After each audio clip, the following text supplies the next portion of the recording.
Welcome back. The ongoing leadership crisis within the People's Democratic Party, PDP, escalated dramatically during the Board of Trustees BOT meeting at the party's National Secretariat in Abuja.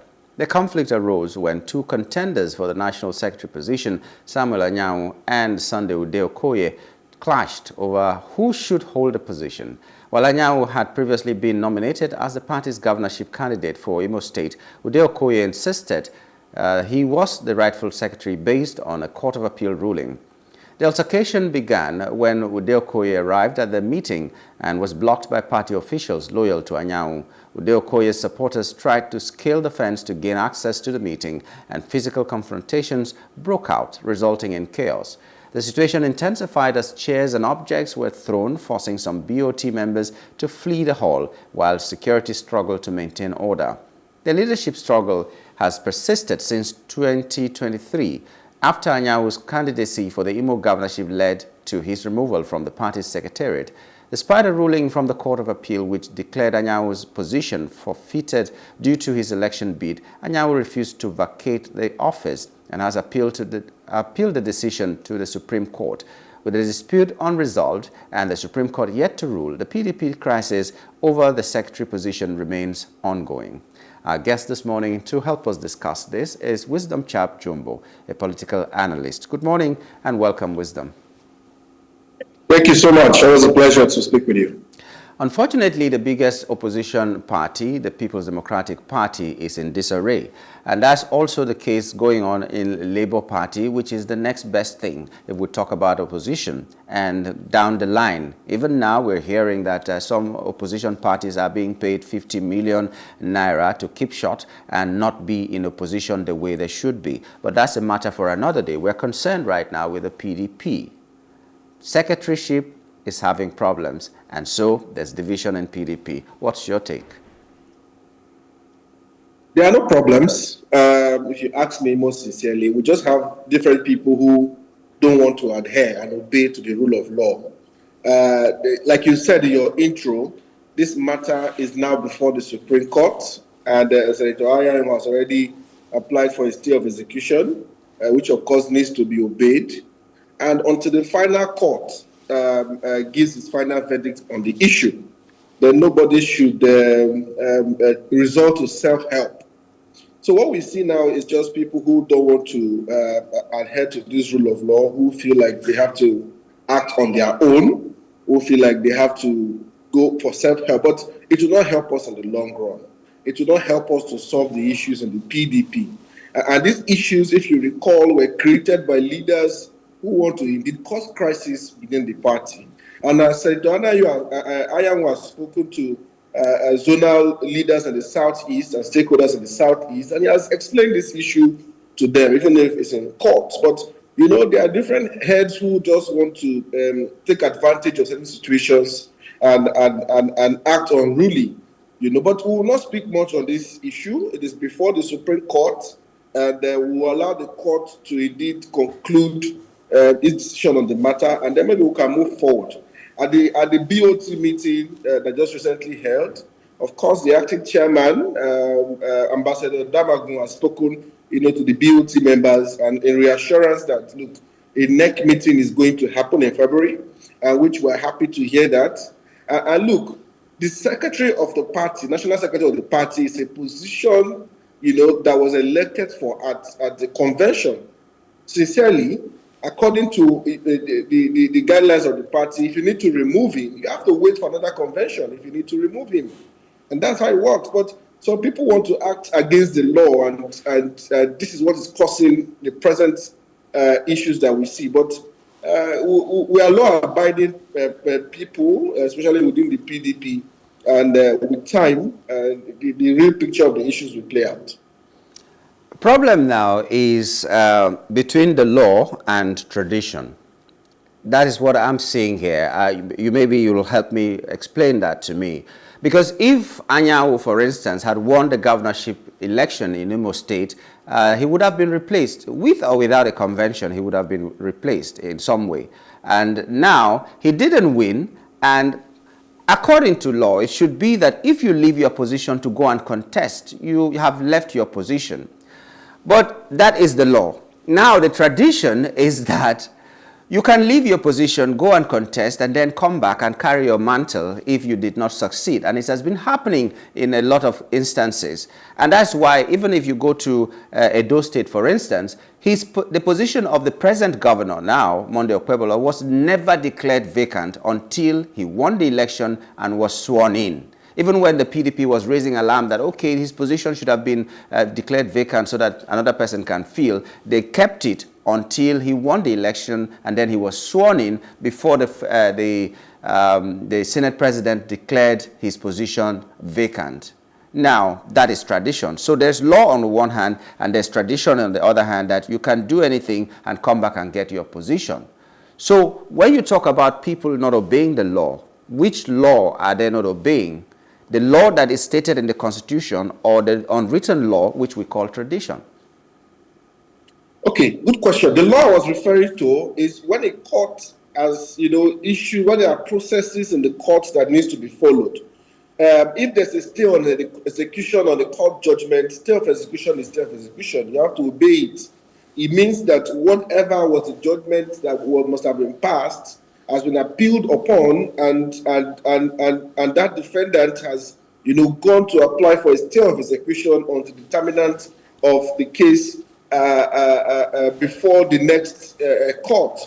So that stay of execution need to be obeyed. That's what I was saying, that they need to obey the law, and we have people who don't want to listen to the law but want to resort to self-help. However, it has been tradition, as you said, and I'm not sure anyone can quote any section of the Constitution of the PDP or any other party for that instance, where in the case of Senator Anyanwu, when he has to go and contest for the governorship position, and then he didn't win, and even when he was leaving to go and contest that election, he informed the party, that he was going, and the National Working Committee, to give him some leave from work for 3 months to go and partake in that election. He didn't win. So there's no need, at the end of the day, him leaving his position, and he comes back to his position. If he had won, and he's the governor of the state, and he still wants to hold on to the national secretary position, then that would be an issue for us, as that would be in contradiction to the constitution of the party. But unfortunately, while he was contesting or running for that election, some fellows in the Southeast Zonal party in PDP, they quickly send somebody to go and replace him. And that's not how it works. That's not how it works. So you have to, if he had assumed that position as governor, then of course he would have resigned from his position as national secretary. But did he win the election? No, he did not win. Did he inform the National Working Committee to give him some leave of absence to contest in that election? Yes, he did. And he has said this continuously, and nobody has come to debunk it from the NWC. So what are we saying here? There are two things. There are two things that give me concern, Wisdom. There are two things. Yes. First of all, is it in the PDP constitution that when you're contesting, you may not need to resign? You can ask for leave of absence, like you have said, because in some cases it is spelled out that if you have to contest a political position, you have to leave this other one that you're holding. I don't know if in the PDP you can just take a leave, go and contest, and then come back, if that is captured in the Constitution. And secondly, when the Southeast Zonal PDP fronted an individual that is not Anyanwu to go and replace Anyanwu, who endorsed it? Good. So, your question, if I will answer that, for example, if you are an appointee of government, and being an appointee is different from being an elected official. Reason why the governor of Edo State, when he was senator, and he's not the only one that we have seen this played out, he didn't resign from his senatorial position to go and contest for governor. What the Constitution says is that you can't hold two positions. So if, as he has won as governor of Edo State, he has gone back now to resign as a senator of the National Assembly, and the president of the Senate will declare his seat vacant because he has now left to become governor. So what the Constitution says clearly of the Federal Republic of Nigeria, which is of course our guiding principle, is the fact that you can't hold two positions. So as an elected official. So if you are a senator and you assume the position of governor after winning an election, then you relinquish your seat, as a senator. The same case we saw with David Umahi, who is today Minister of the Federal Republic of Nigeria, Minister for Works, when he was in the Senate and he was appointed, after that appointment was confirmed, he had to resign from his position as a senator. And we saw that in other cases also from ministers who become senators. So the point we are making here now is he left to go and contest, his for governorship in his state. He informed the NWC to give him some leave of absence from work to, of course, and his deputy, national secretary, was acting during that period, and he went to contest. He didn't win. So what is the issue now? He is not holding two positions. He is not governor of Imo State.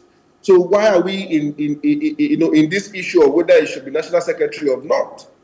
So why is that, if not for some leaders who want to just cause crisis in the state? But we're saying that the issues are before the Supreme Court. Let us allow the final court of the land to determine this case, and let us not preempt it. And at the end of the day, we might also see the merit of the issues after the Supreme Court have decided. But this is not new to us, and it's not a contradiction to any provisions of the Constitution of the Federal Republic of Nigeria. And I'm not sure what the issue is. Okay, let's go. Let's move a notch higher in the small time that we have. What is the strength of PDP in the coming elections 2027, the way you see it? Because a lot of people are seeing PDP as a party that is disintegrating. Do you also see that? Or what are the things that you think are giving you some hope that PDP will come out stronger from all this imbroglio and be the opposition party to reckon with in 2027? I'm very worried for the PDP in the sense that we are not, some of our leaders, this crisis they are causing in the party is not going to help us as we approach 2027. And what are these issues? Some of these issues are issues that was created or that happened from the 2023 general elections, which of course have remained unresolved by still the leaders of the party till date. For example, tell me for reason why some NWC members, without the notice of the chairman of the party, Ambassador Damagwe, will go to Rivers State to hold a meeting with the governor of Rivers State, to divide the NWC as we have it. It's politics, and this kind of politics is not going to help the party. What is their issue? Majority of their issue is they want to fight just one man, Nyesom Wike, and I wonder why Nyesom Wike is their issue. But in doing this, we create more problems for ourselves. The PDP has not been true to itself since all the issues that happened with the 2020 general elections. We have to reconcile with members. We have to solve grievances. We have to listen to party members and be able to realign as we go into 2027 general election. But unfortunately, we don't see that happening. All of the issues from 2022 general election has not even been tackled or addressed. We keep rolling around it without solving what the main issue. I would think is one man that is the problem. And unfortunate. And with this, we continue to create more problems for ourselves. We need to be true to ourselves. We failed at some point in 2020 general election when we were not true to the fact that we should have zoned completely the presidential ticket to the south. But we threw it open to everybody, and that is the beginning of the crisis we have seen now till today. So until we solve these issues, until we come together and stay true to ourselves, I'm worried at the national level if we're indeed ready to go to 2027 general elections. Okay. Let's assume that PDP on its own is not ready. This is the final one, and be as brief as possible. What do you think about the rumored alliance of political parties, including PDP, to form a coalition that will be able to maybe oust the present administration? I doubt any coalition is possible looking at the wave of disagreements and issues within opposition parties in the country. I don't see a possible coalition happening. The PDP has not come out to say it's part of or is working to form any coalition as of today. But even if he considers it, looking at the wave of issues within different opposition parties in the country, I doubt a firm stand of any coalition is possible because we can't even coexist within our parties. How do we form a coalition for anything? But we need to fix our houses. That's where we are now. And we need to understand that while we are, struggling with this, I don't see the possibility of us ready for any coalition ahead of 2027. All right. Oh, well, let's hope for better days, because if we don't have a good opposition party, things will be going the way they are going and nobody to speak for Nigerians, and that's a really bad thing. So we really hope that PDP will put its house in order and give give the APC a good run for their money, especially when it comes to 2027. Before we go, if you have a minute, I just want to use this opportunity to congratulate our leader in Rivers State and the Minister of the FCT for his award just recently as Minister of the Year. On behalf of the party in Rivers State and in Bonny local government where I come from, and of course as spokesperson of the Rivers State Youth Parliament, we want to indeed congratulate the Minister, yes, on Wiki, for his recognition. He's doing the party proud, he's doing the state proud. And I hear you. Want to commend him, yes. I hear you beyond the lines, wisdom. Thank you very much for coming on the show this morning. Thank you so much.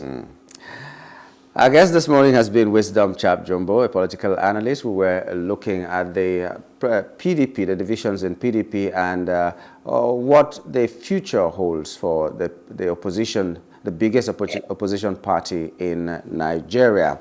But that's how we are going to wrap it up on the show this morning. We'd like to thank you for your time, and we hope that you'll rejoin us tomorrow for another edition of The Breakfast. Have breakfast with us tomorrow, and you'll be glad you did.